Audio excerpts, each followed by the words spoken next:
Welcome to another Fenestration Canada podcast. This podcast is a presentation of Underwriters Laboratories, UL, Inspiring Trust.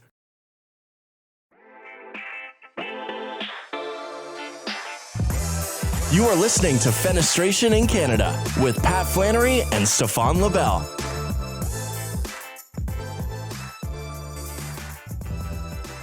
Hi, everybody. Welcome to Fenestration in Canada. We're back again. Feels like it's been a while. Thanks to Quannex and UL for making this possible again today.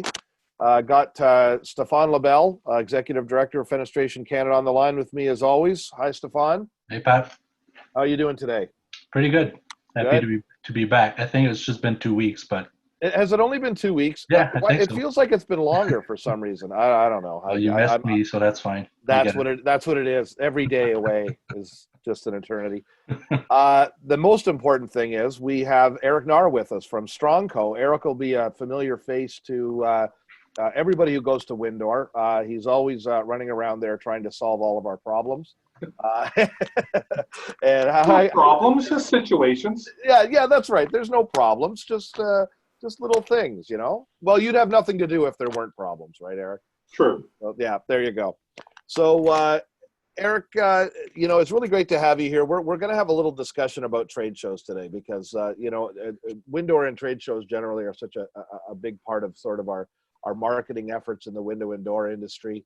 And you're a guy that has seen probably about 1 million of them. It's going to be really interesting to get your perspectives on a lot of this stuff, especially with, of course, the colossal change that's come to your industry. And we need to talk about and think about what this is going to look like going forward. I think for a while. So, Erik, why don't you start off telling us a little bit about yourself and Stronco? Well, Stronco, thanks for having me on, Stefan and Patrick. That's great. I appreciate the time that you've given us here. It's we've had a great relationship since, I believe it's 2016 when we did our first Windor show in Montreal, which was a great success. I remember that, working closely with the team on that one. And we've been working together for the past 5 years now on it. So it's we've kind of missed this year's Windor. We're really looking forward to being back in Montreal at the Olympic Stadium. So hopefully we'll get there in a couple of years to see what it could actually look like. Stronco, we are a trade show decorator. We've been in existence since the mid-50s. A two-owner operation, actually a father and son. The father started it, and his son Ralph has taken over as of the early 80s, has been running it ever since. And we've been doing shows. We're averaging probably around, in normal situations, we do roughly about 400 events a year, predominantly in Ontario and Quebec, but do shows right across Canada. So it's with this pandemic that's hit, it's been a full stop. We haven't the only event that we've actually done, we work with the City of Toronto and with some of our system architecture that you've seen. If you've walked the show, you've seen the front entrance with the beams and the stuff. We've actually done sleeping areas, examination rooms, seating areas for down at the CME grounds for the homeless. So it was a homeless shelter just in case if the COVID it hit that dramatically, they would use the Better Living Center as a staging point for the homeless, and they would have an area to be monitored, examined, and taken care of. So our stuff's been done. We built that back in April, and it's still sitting there waiting to be used. So luckily, knock on wood, that it hasn't had to be used. The healthcare has been able to take care of them, so it hasn't been widespread yet. So, but it's still there just in case. Well, I thought some of our glass guys had it tough having to resort to boarding up windows to make up business and all of this, but you guys have really had to stretch out into a new direction, haven't you? We have. A lot of cases that a lot of people have just basically shut down and have very, very minor staff, if any staff at all. It's luckily for us, our owner, Ralph Strawn, fantastic gentleman. He's kept the majority of us on, even though it's been a little decrease in our wages, but you know what, we're still working from home. Actually, as you see, this is my second day in the office. Yesterday was my first, so first time being back in almost 6 months into the office. It was quite a nice change. But we had to go from no shows to figure out what we could do. And that's where the system architecture, we sat down as a group and decided that we can offer barriers that you're seeing out there for, be it restaurants, be it workplaces, be it offices, be it reception desks, that a lot of it is custom made, because of course it's a matter of nothing matches up with everyone's office necessarily. So it depends what they want. So we've been able to work with a number of our clients and that we do shows for to help with their offices. So when they open back up, their employees are protected and ready to go. So you had this capacity in-house basically to build things, right? Yes. Just to be able to make desks and furniture and stuff for shows, and you were able to just adapt that into the, what is it, plexiglass screens? It's mostly plexiglass, but it's a combination of aluminum beams, aluminum structures with plexiglass in there, and then we do either cutouts for speaking or passing. Let's say if it's a reception desk, passing along the Daily Mail, things of that nature.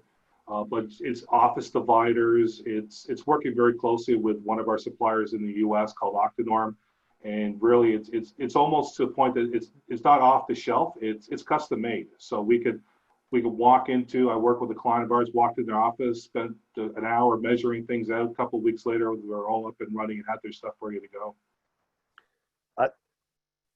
There's been such a huge business sort of created. Well, I mean, it's not a huge business, but I mean, there's been this boutique business created for that, hasn't there? I mean, I was in the bank yesterday, and right there on the desk, the bankers got a screen, and we're talking through the screen. I mean, there must have been thousands and thousands of these things delivered all over Canada. They are. You're getting it from Amazon. You're getting from people like us. You're getting from normal suppliers. People who actually make it. They've been able to adapt. So everyone's gone out there to do whatever to help with the barrier solutions for people, because a lot of people just don't know where to get them. It's just different for them to simply do a Google search. Like, there's so many different things out there for it, and what fits perfectly. And that's what we try to do, try to work with them and say, okay, this is what's going to help the best.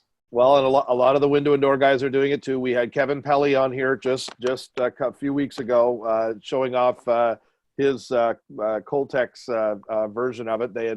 They sort of threw one together with what they had on hand initially. But the sill on it was too big, so to look really good. So they actually went and designed, one with a thinner profile so that it looks better, and it's interesting stuff. But by the way, folks, you'll see now and then Stefan may drop out. He's finding that the internet service in the deep woods of Quebec is not all that it might be. So he's been having some issues. We got a question come in here, Erik. Nicholas would like to know if you think the protection shields would ever go from plexi to glass. Did you look at both options and think about that at all, or was it just really? It's pretty well been the substrate that we've been working with for the majority of the time. So that's the one focus we've been on for offices. No one's really haven't seen anything out there from at least on the Ontario province saying it's got to be glass. Revert quickly to trade shows. It's almost looking like where it used to be when this first started, everyone needed N95 masks, but then you can go to cloth masks. So we've been in the sense that even for booth separation, we don't need a hard wall anymore between a neighboring booth. We can simply use an 8-foot high drape to separate them out. So I don't think on the glass versus plexiglass, I don't see it going to glass at all. I think as long as you can clean the plexiglass and no damage will be done with whatever chemical you're using for the cleaning, you'll be fine in that regards. Things have been opening up. Do you have anyone who's going to be attempting a live event, like maybe not having everybody in the place at once, or is anyone talking about doing anything, Erik, or is it just forget it? It's right now. It's forget it. But that's for Ontario, and from what we're hearing a little bit in Quebec as well. It's a change. We, Ralph Strawn, once again the owner, we through Canadian Association Exposition Management, which is our trade show association, we came up with a joint task force to reach out to every provincial government and territory government, as well as the federal government, to lend our expertise as to what policies and procedures should be out there when looking at opening shows. And from what we've been seeing and hearing, it's completely different right across Canada. From right now in Ontario, there is no shows at all, and they're canceling on a weekly basis as you look almost 30 days out. Where you go out to somewhere like Alberta, we were speaking recently with a couple of show managers in Alberta, and a couple of facilities out there have used a certain ratio on the trade show floor to allow people onto the floor, and that number jumps up to roughly about 12 to 1,300 people on a floor at one time.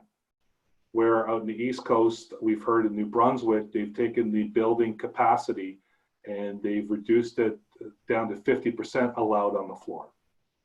So each province is completely different right now. So there's a lot of our clients, a lot of show managers, they want to go out. It's a matter of the provincial government just not. I think right now the focus is with the education and the children going back to school in the next week to 2 weeks, that everything right now has been put on the back burner until this one gets through. So there's still shows that we're seeing at the very beginning of October, still ready to go.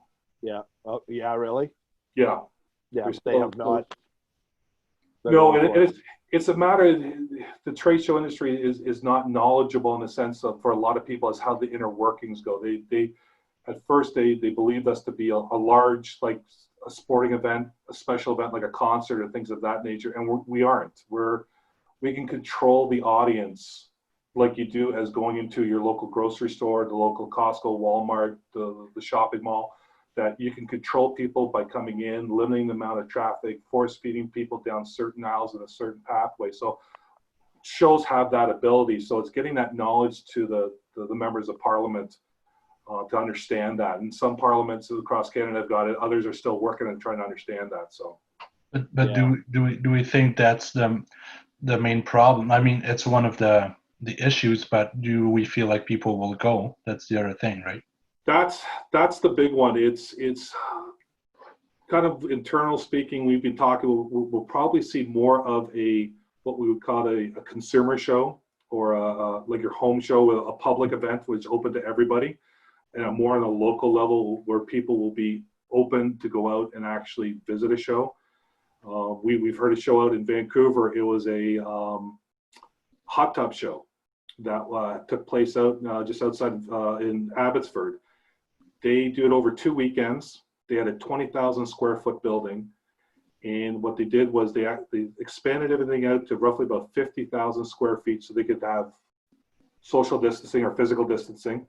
They only allowed 50 people in at a time.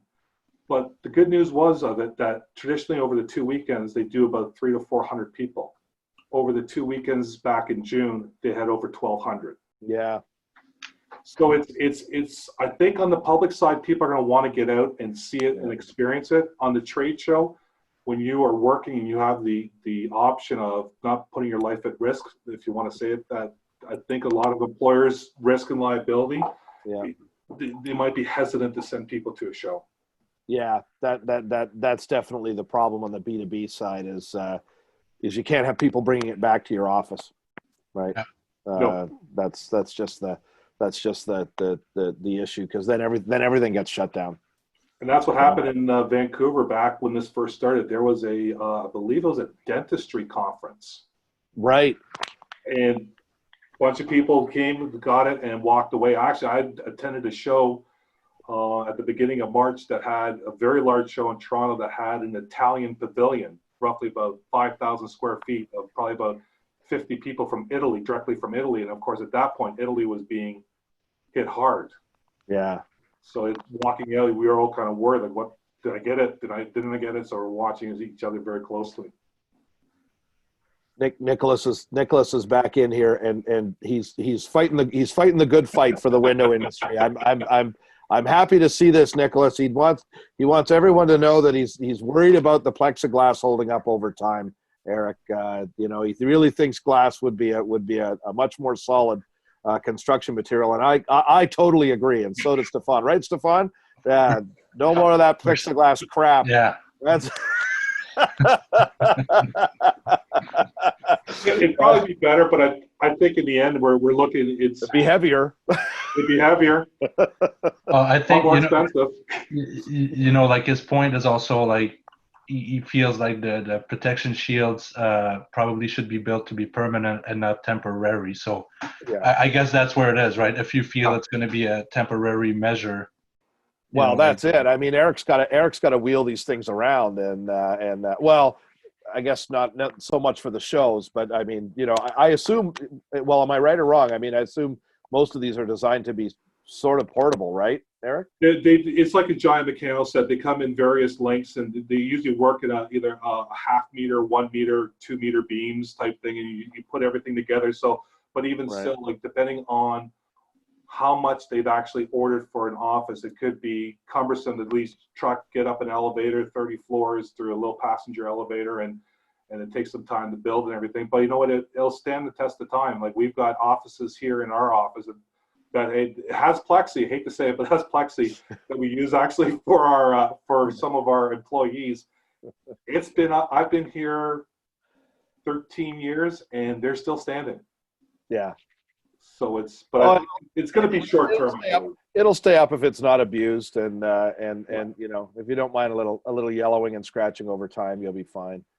That's I'll put some stickers on it. There you go. That's right. Instead of painting it, put stickers or even some sort of laminate on there, make it look pretty. Yeah, absolutely.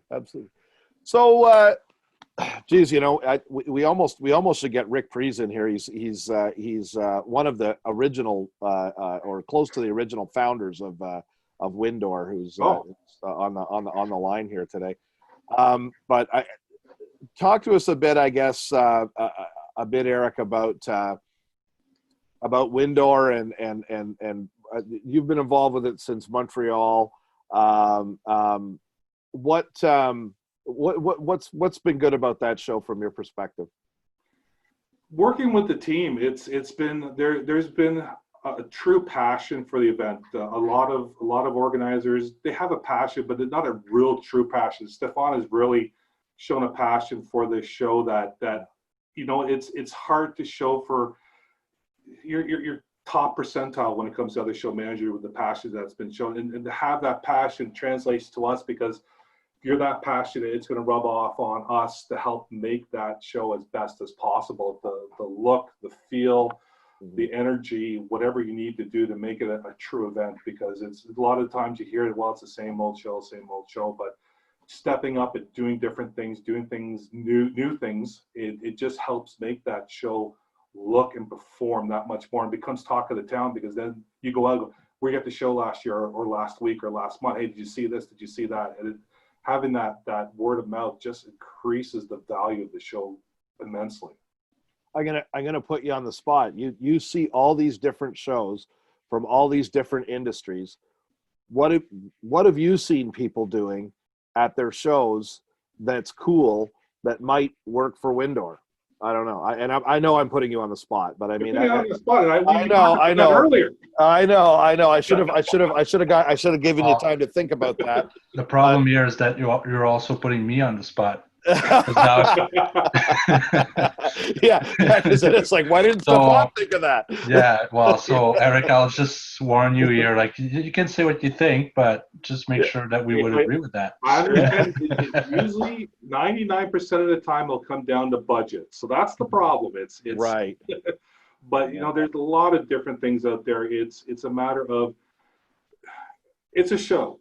And really, you want to get that feel going. So it's really, it comes from starting with the exhibitor base. It's really helpful. It's having the machines on the floor. I come from a background where I work with industrial machinery and doing trade shows for large CNC mills and lathes and draw presses and laser tables and water jets. And you know what, having your machines on the floor when they're running and they're drilling and they're gouging and doing whatever, it's just, everyone loves that sound because they're used to it in their daily lives, and to have it actually happen rather than just walking a show when it's quiet, it really puts a feel to it. So having more machinery and actually running machinery is a huge one.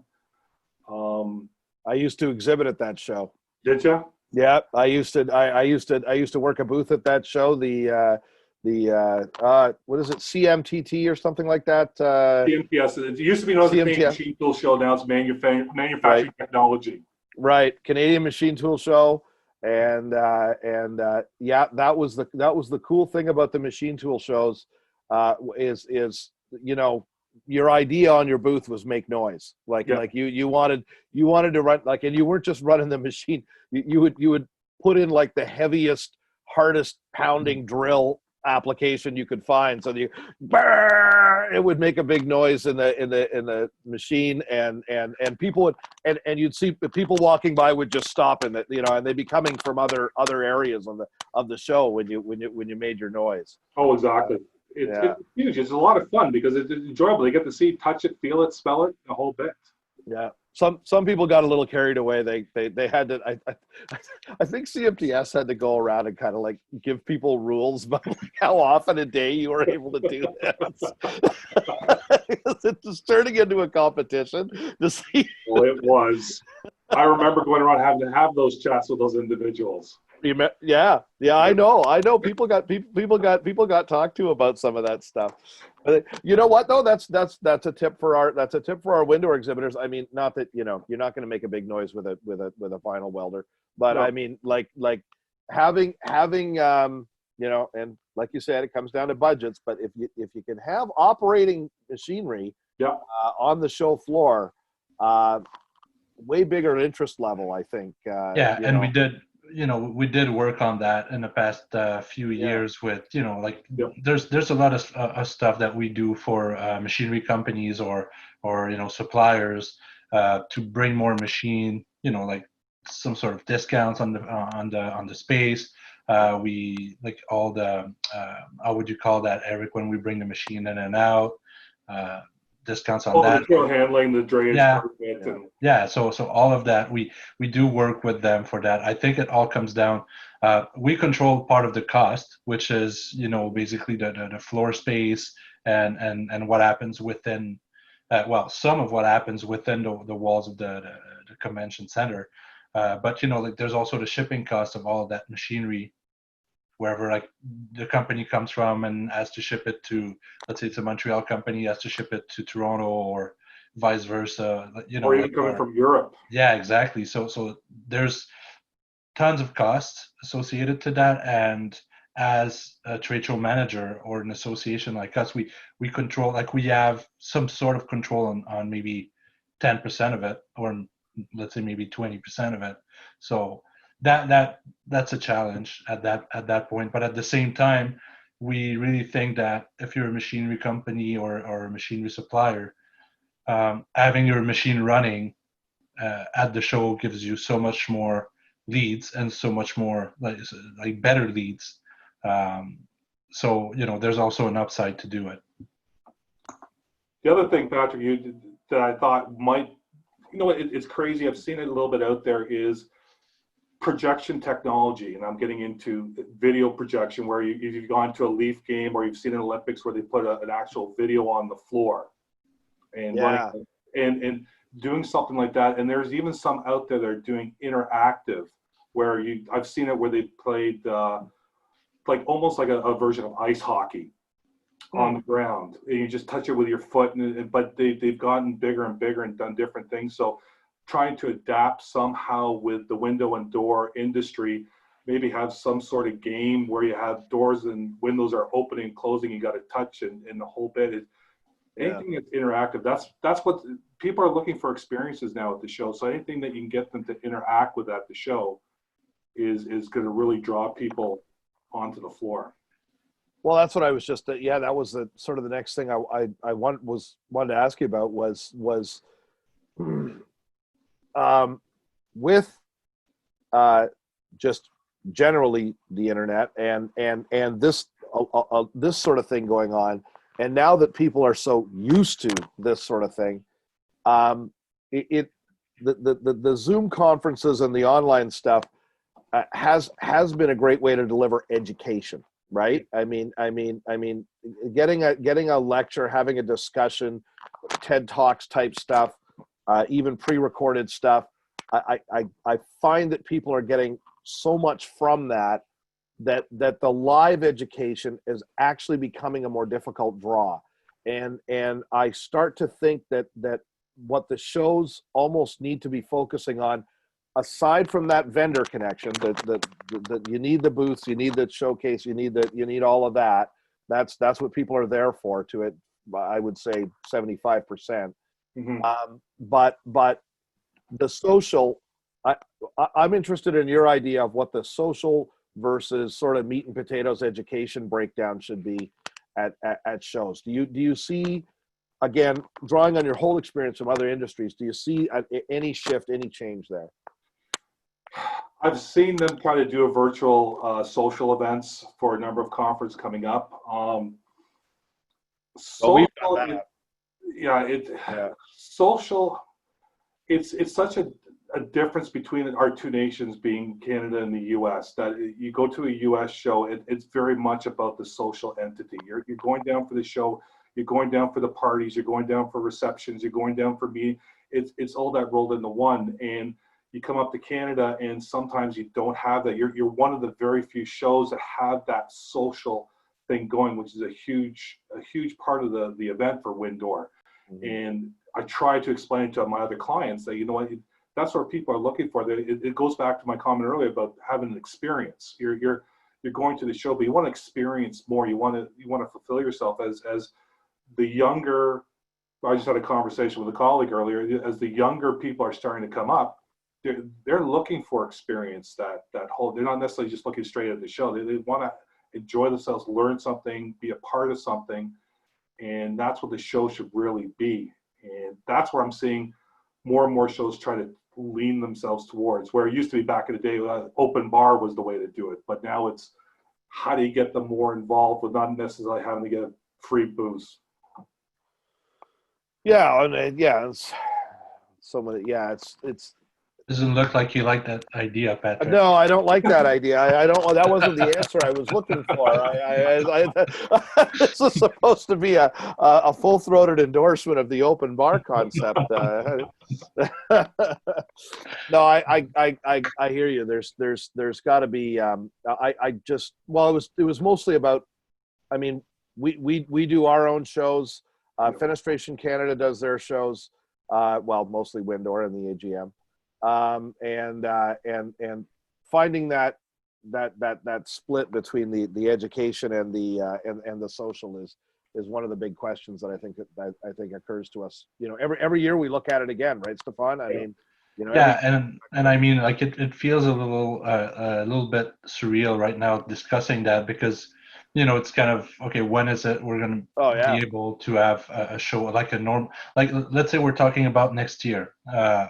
We postponed this year, so now we're like, okay, let's do next year, and we're focused on it. But at this point, you know, like right now as we're talking, we don't know if it's even going to be a possibility. You know, like we don't know what's going to happen in the next few months. In a year, maybe we'll be safe to have like a normal show, but it's not that likely. You know, like, I mean, like just on the attendance side of things, will people fly from Europe? Will people come in from US? Will you see as many people? All of that. So I think it does affect what you offer in the trade show, because if you know we're going to have as many people, okay, now we can discuss all this social aspect and all that sort of thing. But maybe our discussion about the social aspect will be like, how do we make it so it's safe? How do we make it so people can be together, but like not too close from one another, and still have a social event with that? Like it's just hard for me to wrap my head around this social distancing social event. Like, what would that look like? Well, it'd be about double the floor space. Well, exactly. But right? Still, like, even if you have the space, how natural would that be? As you know, like we were joking about open bar and stuff like that, but you know, like alcohol and food is what kind of always brings the vibe, and people get into like the event and they start discussing, and it's kind of this second level of you know, you have business and now you have that, you know. So it's a second level of business and discussions. So let's say you do have alcohol, and you find a way and you do have food and you find a way, which is, I don't know how we would do that, but there's ways. But now just the fact that you're 2 meters apart, Yeah, everybody's spaced out. yeah, like what impact would that have? Maybe So I just, like the easy route for me is to hope, oh, we'll be fine and we will be able to organize it just as usual before.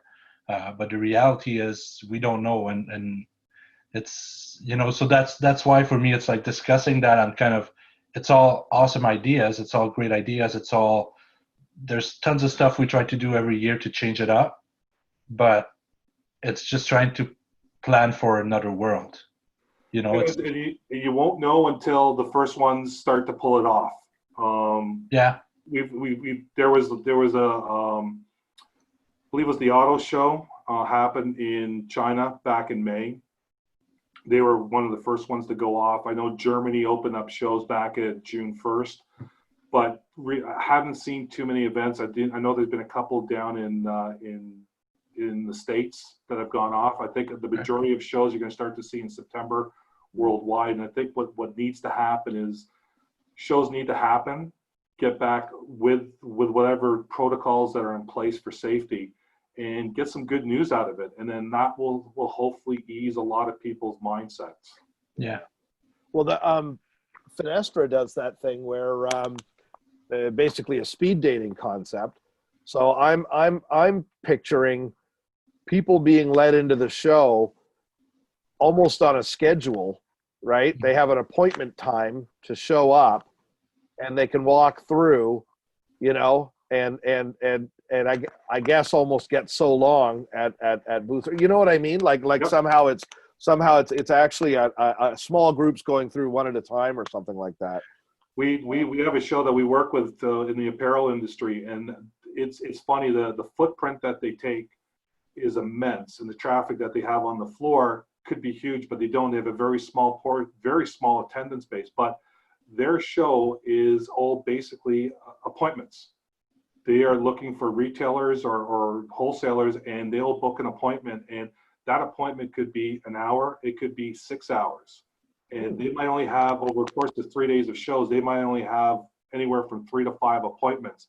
But that will set them up for the next 6 months, because they work on a every 6 months basis based for the fall, winter, and then spring, summer lines. Right. So they're doing serious business on the show floor, and they're setting up all of their buys for. Yeah. Okay. Yeah, and some of them will have a booth. Like if you take your biggest booth from Windor, which was typically been Energy. Yeah. You've got booths that are almost 2 to 3 times the size of Energy, and they're going to only have 3 or 4 appointments over the course of those 3 days of the show, and they're set. They don't need people walking by them or anything like that. Yeah. But they got to put all those clothes. They got to put all those clothes on the booth. So that's why they need the huge booth, right? Exactly. They got to put all the samples and everything out there ready to go. Yeah. So I don't think that would promote new business though. Like it's like you just like nurture your customers that you already have. It's not. I don't know how that would work for like a new company, or a company who's looking for new opportunities, or someone who's walking the show to find new hardware or new products, or You're like not indicative of that type. But that speed dating concept, Stefan, where you go through the whole thing, that's better in a lot of ways for new business, because you don't have the phenomenon of people just walking past your booth and not stopping and talking. No, yeah, I do agree with this. With this aspect, I'm more talking about booking appointments. Like I feel you would need a balance, because like the appointment thing wouldn't probably work so well, but people can make appointments now if they want to. I mean, exactly. It's something that you can even test as at the AGM, because there's always been that show component there at the AGM, working with the vendors that do a modified version somehow. Right. Yeah. It does feel weird. My brother, well, my niece had her birthday a little while ago, and so my brother invites us all out to the keg. This was like, I believe, the first weekend that they were allowed to reopen here in London. This is in London, Ontario, and it was weird. I mean, the everybody's lined up, and no one's close together, and you can't go sort of anywhere without staff sort of escorting you to where they want you to be. And of course, we're all spaced out at the time. I mean, there was my family at one table, and then, my brother's family has to be over, a table separated and all over there. So, you can barely talk, and the whole place is half empty. And it just, and I mean, even when we do the rental mart, one of the problems with that show is it's a huge show. There's a lot of people take big booths because they're bringing machinery in, right? So we need a big hall and all of this, right? Well, if there's ever a lull in the number of people in the hall, right, there might still be 200 people milling around, but you can't even see them. They get lost in this this array of machinery that's in there. And so and what I'm trying to get to is there's a feel, right? There's a feel at trade shows, and you want that busy, buzzy feeling at a trade show. And when you lose that, you're in trouble. You're going to have vendors with long faces. Right? I mean, there's no, that's what happens, right? Yeah, well, the amount of trade shows I went to without specific agendas, like just to see and just to get to know what's happening, but also to be there. So trade shows related to the industry, but where, Fencan didn't have a booth, but for business development and to meet new people and people you already know. And then you just walk the show and you speak with, tons of members, but potential members and other. So this vibe you wouldn't get. And that's something that's I feel is important too for a lot of people attending. Yeah. For sure. Rick Prees is texting me to get me to look at it and saying, "Made you look," when I look at my phone. Some people's children. Well, we should bring him in. Like he should be in instead of spamming from afar. Exactly. But Rick worked on the Windor committee for many years, and we had a lot of these discussions back in the day. And it's always been the biggest challenge is always to keep it fresh. There's that to me is the greatest challenge of the industry, right, Erik? It is, and it's a two-way street. It's not only as you as an organizer putting the show on and what you need to do to make it fresh and new and exciting and whatever. It's working closely with your exhibitors as well, that they're stepping up, because a lot of them are in the mindset, I'm just going to put my booth up, drop my tablecloth, put my product out. I'm going to stand here for 2 days and I'm going to wait for people to come by. That if your exhibitors aren't also engaged and have the same passion as the organizer, you're only getting 50% of that worth. It's because the person walking the show might not necessarily see the education, won't see the front entrance, won't see the machine, but they're walking down the booth, and that whatever booth is going to stand out, that's what's going to make them stop and look and chat and interact. And that's where it a lot of times, a lot of the exhibitors, it's they try, others just keep the same old. It's stepping up, trying to do something different, unique, that you've got giveaways and stuff like that, and that helps. But do something with technology, work with an iPad or some sort of tablet device where you can interact with someone back in the office, for the exhibitor's office, or a video's going live, they got a machine going where they're doing a live install of some doors and windows, and we're using this new whatever is out there, the service or product that the exhibitor has. It's happening live to them at their booth. Yeah, I love demonstrations. I probably shouldn't be singling people out, but I remember, well, actually, I don't think I can, because I can't remember the exhibitor name. Actually, Stefan might remember. There was a company at Windor a little while ago. They had this screen. Oh no, Jamie's on here.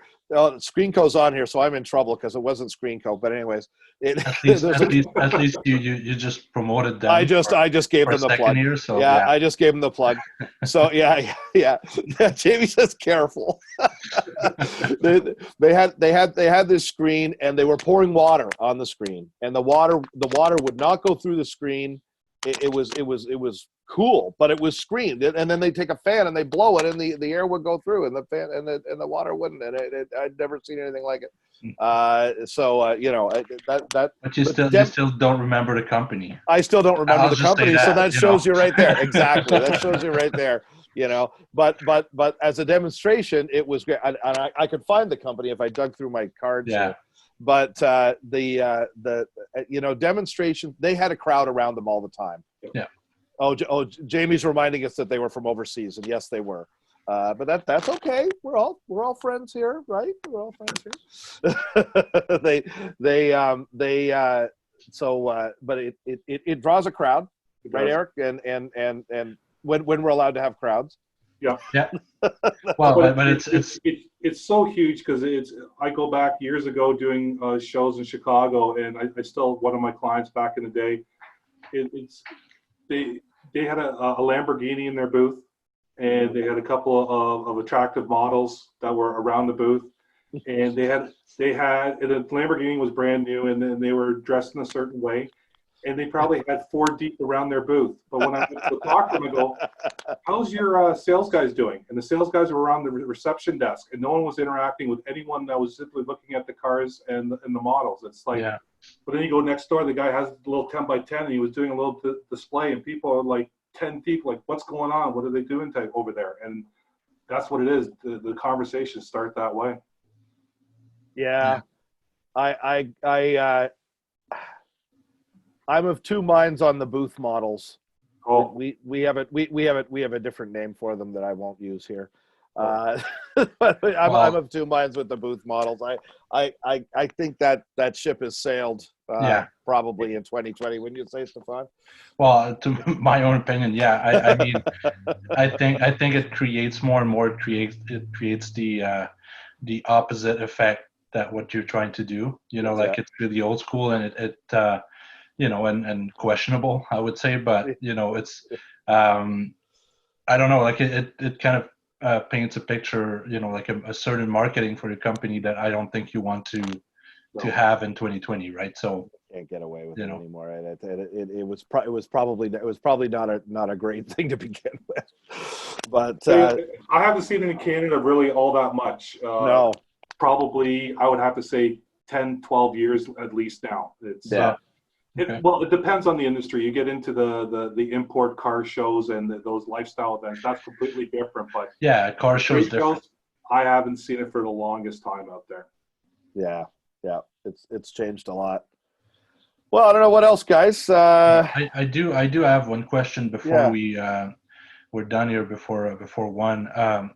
And Eric, again, we don't want to put you on the spot, but I would like to know still. But we're going to put you on the spot. But we will. You texted me earlier or yesterday, right? No. I didn't know I would ask questions, So, so I'm wondering, we just discussed, like, we don't know what's going to happen with COVID. There's a lot of things we don't know that are up in the air. So, sorry, my feed here crashed for the first couple minutes of the discussion.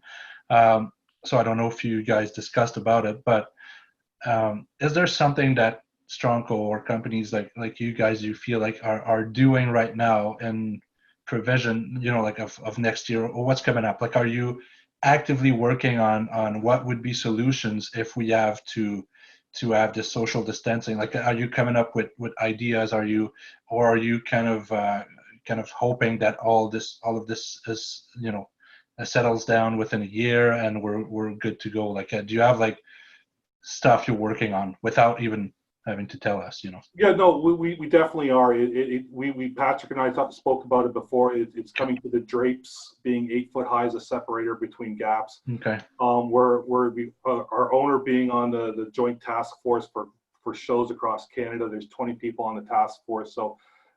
We're having internal discussions. He's taken his knowledge and expertise and trying to convey that to the various levels of government. Okay. We're working with the facilities wherever we can. The thing is, we're finding it that it's 3 tiers. You're getting it from the federal government as to what they'll allow and not allow. You're getting it from the provincial level, but then at the same time, you're getting it from the regional health units. We've done floor plans based on what the health unit actually has requested. And I've gone from a show in Niagara region to a show in Peel region, and the differences between the shows is drastic. Okay. And so it's from what they actually want, where it's trying to work. In the end, we're going to be working with the health units and their allowance once shows are start to go, and what they're going to allow for it. So we haven't even heard from City of Toronto what they're going to be expecting. So we're in a wait and see. We're trying to help them. We're interacting with our counterparts, with other decorators in the U.S. and what they're doing down in the U.S. to see what they're doing, and what's going to be best practices for everyone in the future. But we need some direction from the governments first before we can really maneuver ahead. And go ahead. Well, that gets me to another thing. Speaking of regional differences, a lot of us go to shows in the States.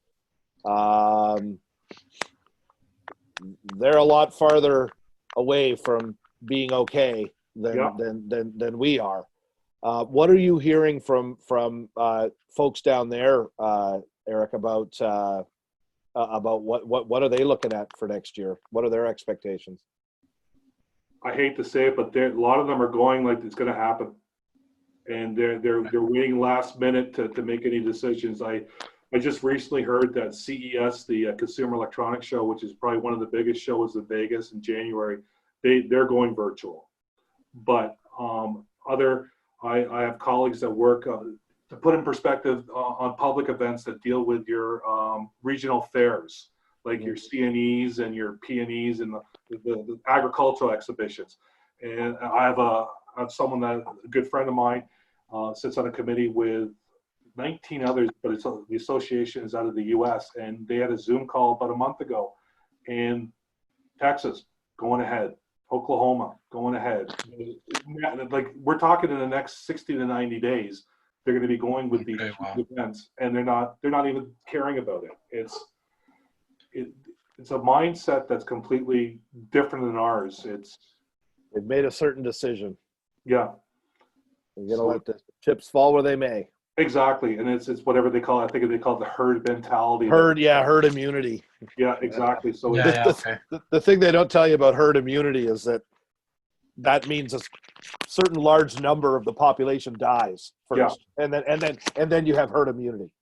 But even even pull it quickly, my wife goes to a retreat every year in Pennsylvania, in a very rural area of Pennsylvania, and they had a Zoom call, and just overhearing how they were speaking. Oh, we're going ahead. We're still going to have our 50 people down here to do the retreat together and the whole bit, and not worrying really about face masks or anything like that. And they couldn't comprehend that why the border was closed, or, well, we only have, it's rural. They only have maybe one person that has been affected during this time, but they don't understand all the other ramifications. And so I hate to say it, a lot of them are just not getting it right now. Well, I mean, it's a subject that divides people.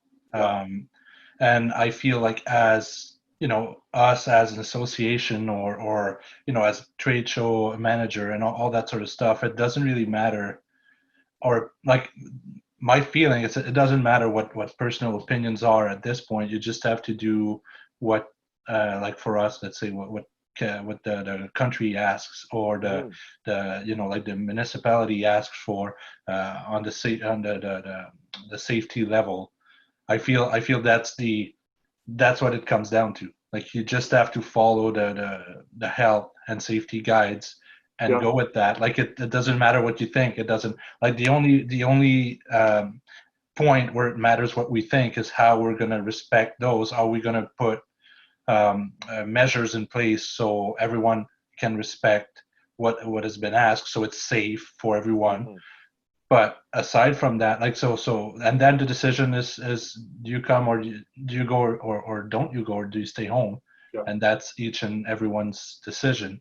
So that's the big question mark for us, where how many people will actually, even if you put all this in place, will feel it's safe to fly, safe to travel, will feel that it's worth it. And from what we've seen, companies, and then again, it goes back to that, companies, they do have a certain level of responsibility. So they, most of them, they just go like, no, we're not sending anyone. So I don't know if it's the same in US, and if companies would say, you guys can go ahead. But what I've seen in Canada is like, even if the salesperson wants to go, like the company won't allow it. Yeah. So Well, it gets real easy when there's one consistent message, doesn't it? When you got a recognized authority, Yeah. you got a recognized authority saying the same thing Mhm.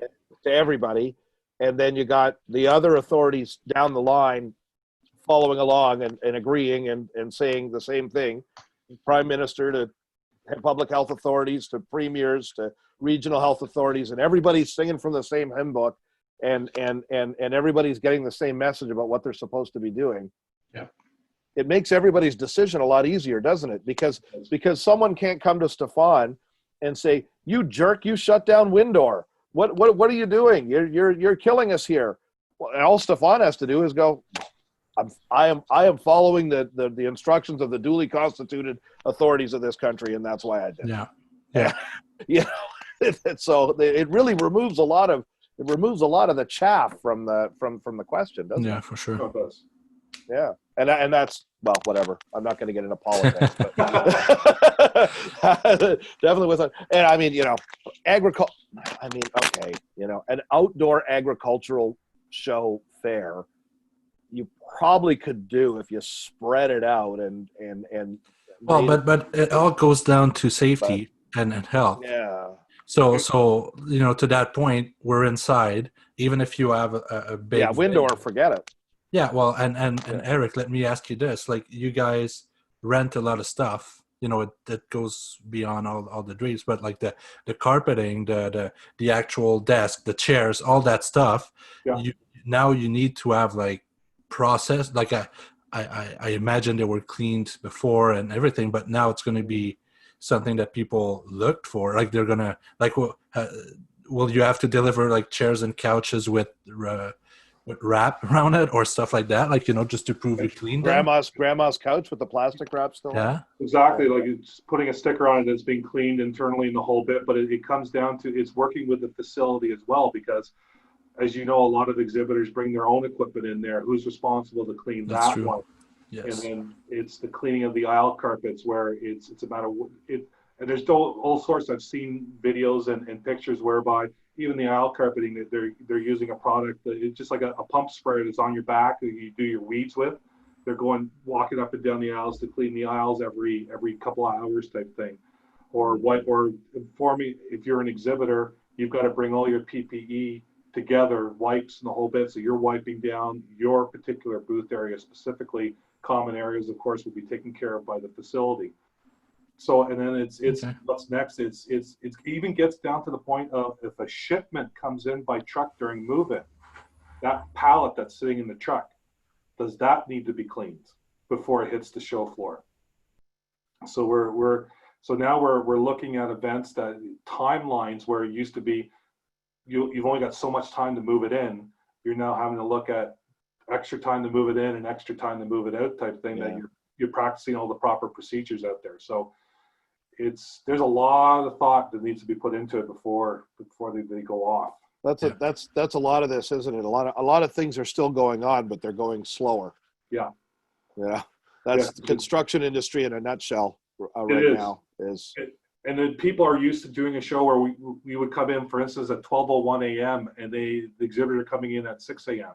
Mm-hmm. Well, we don't have that luxury anymore. That we need more time. So our team is actually being safe and doing the proper procedures. Then you got exhibitors to worry about, and then you got attendees to worry about, and then the whole notion of this mask stuff. That okay, you can walk in with a mask, but then once you're on the floor, do you have security walking around as mask police, if you like, to ensure that they're keeping their mask on?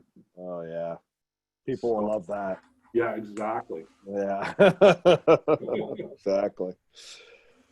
Okay, well we're I got one more chance to try to put Erik on the spot and ask him. How have I done so far? Have I done okay? You're doing great, man. You're doing Okay. great. Yeah, ask him questions he might not know the answer to. Do you know Mike Wood at all in Ottawa Special Events? Mike Wood, the name sounds familiar. Yeah, I just wondered. It's more inside baseball in your industry because, of course, as you know, I do another magazine for equipment rental operators and also party and event rental operators, and we've been watching the carnage that you guys, really. I mean, it's just been like everybody listening. Ask yourself in your business if you could take it all going away, literally all going away for this period of time. Well, yeah. Most business owners are going to answer no. And the reason I bring up Mike Wood at Ottawa Special Events is he's been doing a lot of work with Stefan, your friends at the CFIB, the Canadian Federation of Independent Business. And he's become actually a big advocate for the government doing more things, better things, to support small business at this time. So I just thought that was an interesting note that, there's a big small business advocate that's come out of Erik's sort of broader world. It's good. You've got so many organizers out there on the one side, but then the suppliers to the industry as well. And that comes from us as a decorator to the facilities, to the electrical people, the cleaners, food and beverage people, registration companies, the swag stuff. It's impacted thousands of people right across Canada. And then, of course, the easy stuff, the hotels. They've been hotels, casinos. They're barely. The hotels are barely hanging on, half of them half the time, anyways. I'll give you one thing that I did hear out there that I don't know if it's true or not, but Marriott worldwide could see 1 in 3 properties close down permanently. Wow. Yeah. Yes. No, it's been absolute. That's one industry. Well, the whole tourism hospitality thing. Yep. But Erik, my heart goes out to you guys because I've been seeing it. Not Stronco's big. I'm seeing a lot of the little guys too. The carry tables and chairs in the Muskokas or something like that, right? And all their weddings gone, right? Yep. All their weddings gone. All their parties gone, all their corporate events gone. It's tough. Now I hope I don't know. I hope the government assistance or debt relief or something has been able to help everybody on our side and your side. I mean, I think everyone needs that kind of thing. No, we've been good. Luckily, like I said, we're still working, which is a good thing. It's not the same level where we were, but we're making through. And there's people that history shows that they've probably gone through a lot worse than what we're going through right now. So it's there is a light at the end of the tunnel. It's a little further off than we had hoped, but we're staying positive about it. Yeah, good. Well, that's a nice positive note to wrap up on. We're right up on 1 o'clock. Erik, I want to thank you really a lot for coming on here and talking to us about shows. It's a little bit peripheral to the industry, but you know what? It's something we're all involved in. I appreciate your time. Thanks, guys. No, that is really, really interesting stuff. I thought we had a great discussion. Stefan, anything else we need to touch on before we go? No, that's it. Just to inform that starting next week, we'll be back with Tech Talks with Al. So for those who are interested with that, we're starting the new season, if you will. New season. Yeah. Season 2 of Tech Talks. Get ready for twists and turns. You won't believe what's coming up in season 2 of Tech Talks. Exactly. Listen, folks, thanks again to everybody who tuned in. Thanks again for the questions. Thanks again to Quanex and UL for supporting Fenestration in Canada. I'm Pat Flannery. He's Stefan LaBelle. Thanks to Erik Naar from Stronco, and we'll see you all next time. Bye, everyone. Thanks, everyone. Thanks, Bye. guys. Take care. Bye. This podcast is a presentation of Quanex Building Products. For more than 30 years, Super Spacer Tri-Seal from Quanex Building Products has been the ideal warm edge spacer solution for commercial and architectural glass. With its unique triple seal design, Tri-Seal provides structural strength, durability, and outstanding thermal performance in the most demanding applications. Learn more at quanex.com.